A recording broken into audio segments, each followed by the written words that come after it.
Nous sommes aujourd'hui au pied du Grand Moulin de Vaigné pour découvrir la vallée de l'Indre, une vallée assez discrète. Ici se trouve la base de canoë qui permet d'aller jusqu'à Èvre pour descendre de Èvre à Vaigné. Et puis pour les plus courageux, une balade de 4 heures qui mène jusqu'à Montbazon. Moi je vous propose une découverte dans un petit reportage avec un pêcheur de la partie la plus secrète qui se trouve entre ici et Montbazon. Le reportage avec Charlie Krief et Laurence Vory. Cette rivière, Julien ne s'en lasse pas. Il habite au bord et régulièrement il prend son canoë, ses cannes à pêche et remonte le courant. J'ai un petit tour habituel, une sorte de petit parcours que j'ai l'habitude de faire, où je me retrouve tranquille. J'ai pas l'habitude de croiser grand monde. Et la pêche est sympa, ça fait un petit parcours de pêche à faire en 1 ou 2 heures, un peu plus parfois. La pêche, c'est où? Ah bah ça c'est comme les champignons, ça se dit pas. Qu'est-ce que vous pêchez? Principalement les petits carnassiers, donc ça va être ce qui est perche, petits brochets, chefennes et bon, qu'on a un peu plus de chance, des beaux brochets ou des cendres des fois. On va se retrouver juste en contrebas de la statue de la Vierge Marie, de la forteresse. Et voici la forteresse du Faucon Noir, le donjon de Montbazon, sous un angle insolite. On va voir toujours de la route et d'avoir sous un petit angle différent, bah, c'est toujours sympa. De temps en temps, il faut mettre pied et canoë à terre. Bah là on passe par-dessus le déversoir et on va vous emmener dans un endroit qui est encore plus joli. C'est parti. Là Ouais. c'est compliqué le déversoir? Ah, c'est que ça glisse. Un peu de marche à pied, quelques coups de pagaie et l'Indre croise l'histoire de France. C'est quoi ce moulin là? C'est le moulin des Avrins.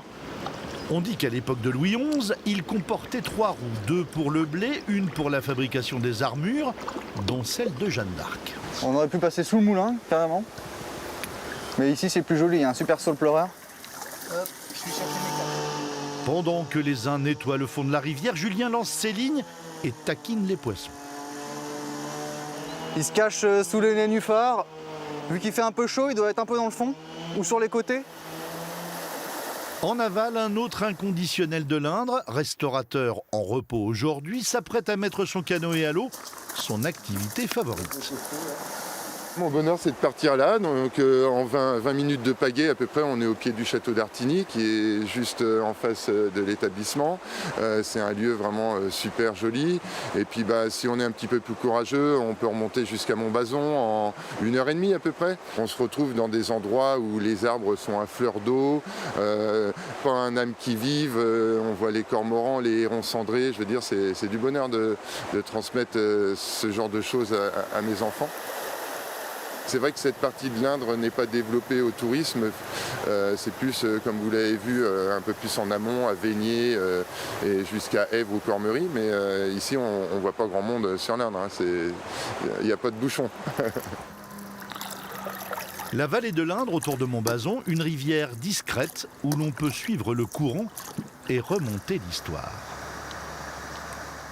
Pour terminer cette page été, on va rencontrer un personnage incontournable de l'Indre, Hubert Giblet, qui est à la fois responsable du tourisme dans la région et en même temps riverain de cette rivière magnifique. Bonjour Hubert. Bonjour. Alors racontez-nous un peu, c'est quoi? Vous êtes né par ici ou vous êtes arrivé après et tombé amoureux? Je suis montbazonnais d'adoption depuis une bonne vingtaine d'années. Je suis tombé amoureux de cette commune et pour rien au monde je la quitterai, c'est sûr. J'habite pas tout à fait au bord de l'Indre, mais j'ai un coup de pêche, comme beaucoup de Montbazonnais, comme on en voit derrière moi. L'Indre est une rivière privée, donc elle est quasi inaccessible, si ce n'est par canoë comme vous avez pu le faire. Et c'est là qu'on découvre plein de petites pépites, effectivement, tout au long de l'Indre. C'est vraiment charmant, magnifique.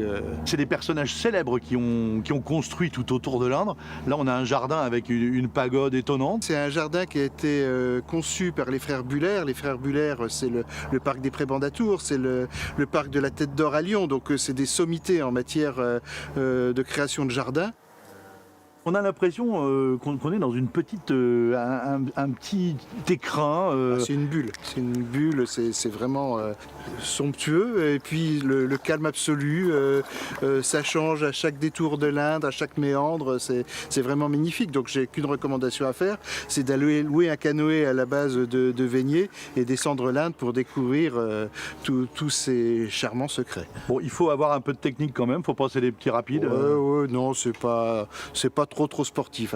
L'Indre est calme, il n'y a pas de souci. Il faut juste pas mettre pied à terre puisque c'est privé. Les communes essayent de préempter des terrains quand même pour donner des accès, effectivement, pour partager un peu ce joli patrimoine, mais c'est pas facile.